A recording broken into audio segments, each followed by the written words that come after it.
killing my mom and my sister.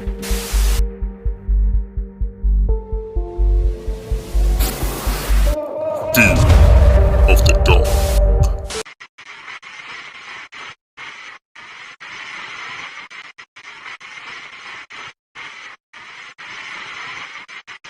Self-defense? Or was it something else? DeKalb County, Georgia, Lithonia woman Quenisha Nicole Johnson, who claims she was acting in self-defense when she killed her in-house boyfriend, was sentenced 3 days after a jury returned a mixed verdict. While a jury acquitted Quenisha Johnson on charges of malice murder, the panel found her guilty of other charges, including voluntary manslaughter, aggravated assault, and cruelty to children for a shooting that killed DeMonte Smith in front of her children on November 27, 2022.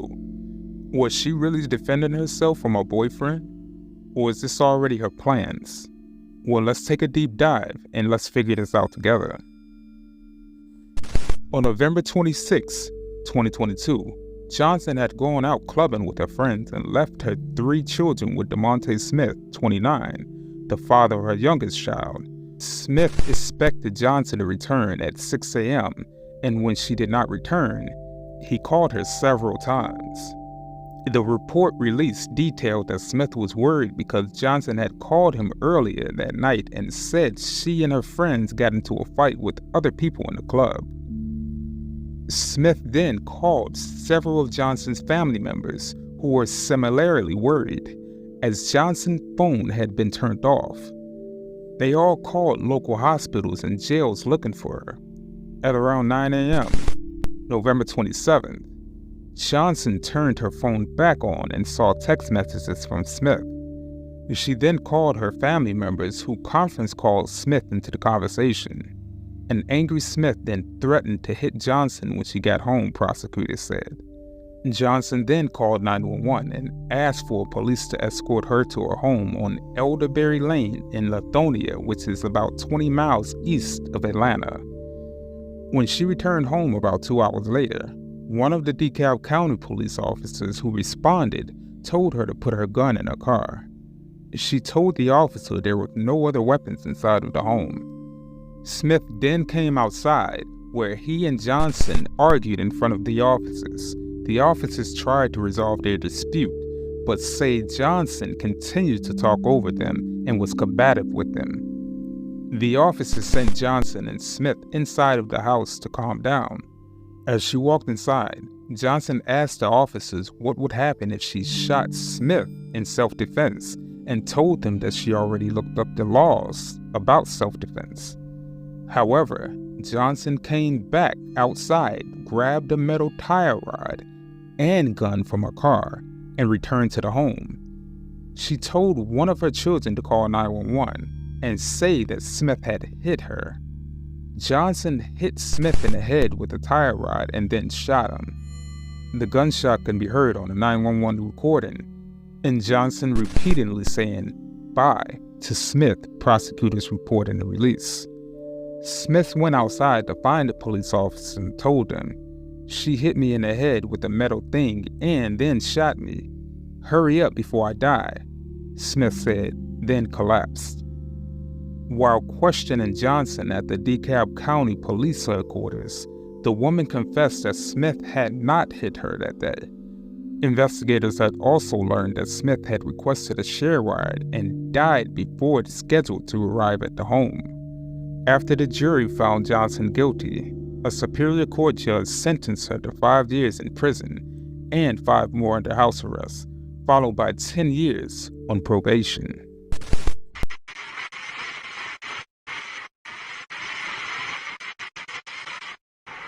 Some say he was a harmless citizen, but had a spirit of a demon.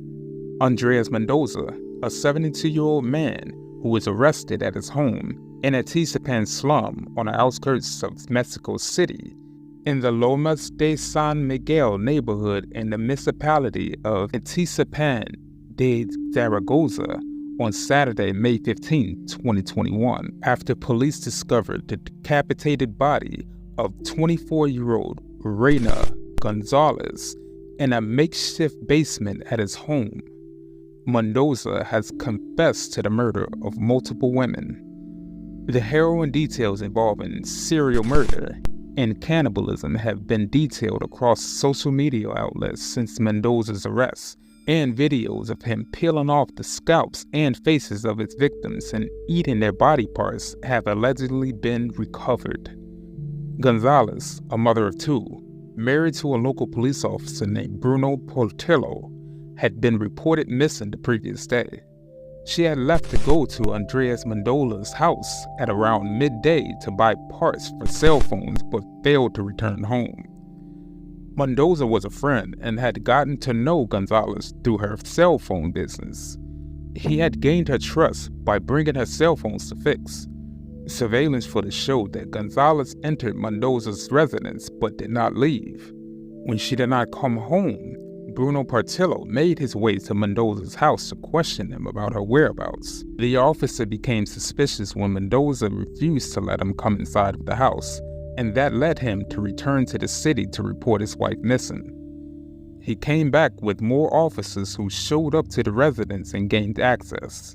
Portillo watched in horror as his fellow officers used jackhammers to tear up concrete flooring to reveal a small basement area with a bloody table where they found a dismembered body part of Reina Gonzalez. Police would later discover that Mendoza stabbed her in the chest before hacking up her body with a butcher saw, as well as knives, and packing her decapitated remains into a series of bags that he left out on a table in his home. He worked for several years as a butcher, working in a slaughterhouse preparing meat for human consumption in Tlalnepantla.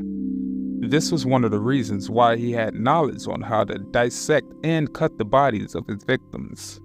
The videotapes of the crime suggested that the killer may have started murdering women and consumed human meat as early as 2007. Some of the tapes that were recorded on 8mm film and others on VSS. Forensic officers determined the serial killer may have kept skinned faces and hair. He ate and buried victims in other parts of the property, including rooms that he had rented out to lodgers. "I removed the skin from her face because she was very pretty," said Mendoza. Reports state that Andres Mendoza has so far confessed to the killings of his victims. The alleged serial killer described as repairing remorseless for his crimes and stated that he just wanted to tell the truth. Initially, he was accused of being likely responsible for at least 19 murders. However, it is believed that the real number of victims could be 30 or more. In June 2021, 3,787 bones were found inside of his home belonging to women, children, and a man together with their belongings. In 2022, Mendoza was convicted of the murders and sentenced to life without parole.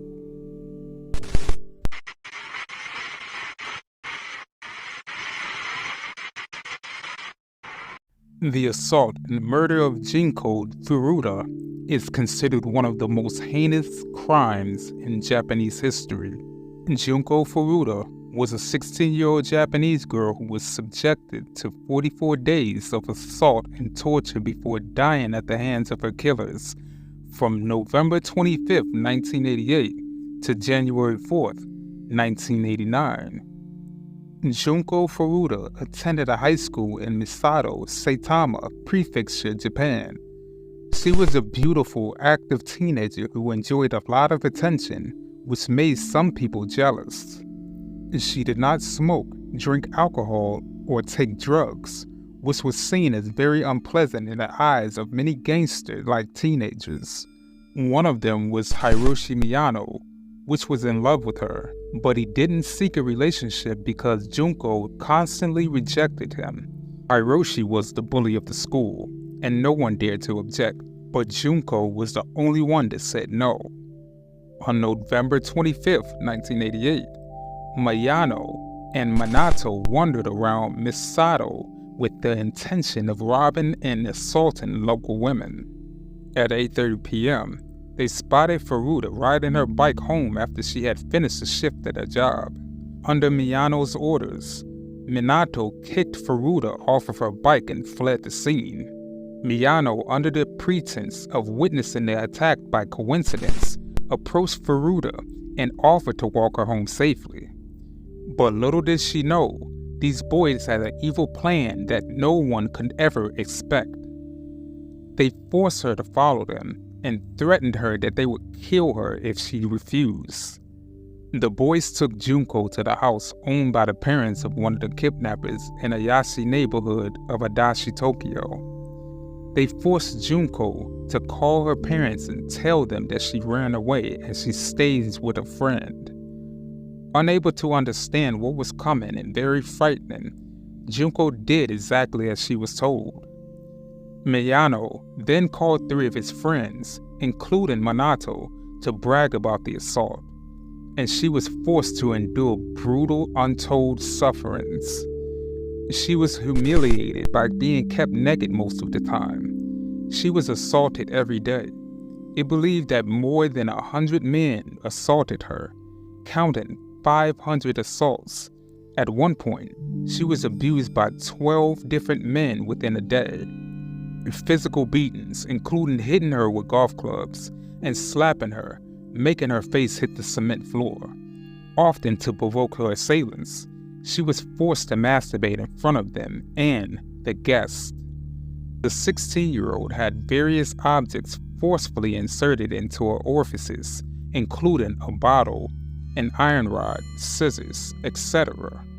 There were mystery foods that included more water and milk. The kidnappers had removed her left nipple with pliers. She was kept in a refrigerator for several hours. She was forced to eat live cockroaches, drink her own urine, and subject to other despicable acts. There were signs of burns in the intimate areas as well. And these are just some of the tortures that she endured. By the end of December, Feruda was severely malnourished after being fed only small amounts of food and eventually only milk. Due to her severe injuries and infected burns, she became unable to go to the downstairs toilet and became confined to the floor of Minato's room in a state of extreme weakness. Her appearance was drastically altered from the brutality of the attacks. Her face was swollen that it was difficult to make out her features. Her body was also severely crippled, giving off a rotten smell that caused the 4 boys to lose sexual interest in her. Feruda eventually succumbed to her wounds as she was repeatedly tortured and died. The 4 defendants pleaded guilty to committing bodily injury that resulted in death rather than murder, because all were minors at the time of the crime. Eventually, they faced adult sentences, except for the fact that the court hid their identities. However, given the severity of their crime, the sentences handed down to them were relatively low. Miyano, 20 years in prison. Minato, 5 to 9 years in prison. Watanabe, 5 to 7 years in prison. Ogura, 8 years in juvenile detention. As of 2019, within 3 decades of Junko Furuda's death, all 4 of them have been released and changed their names.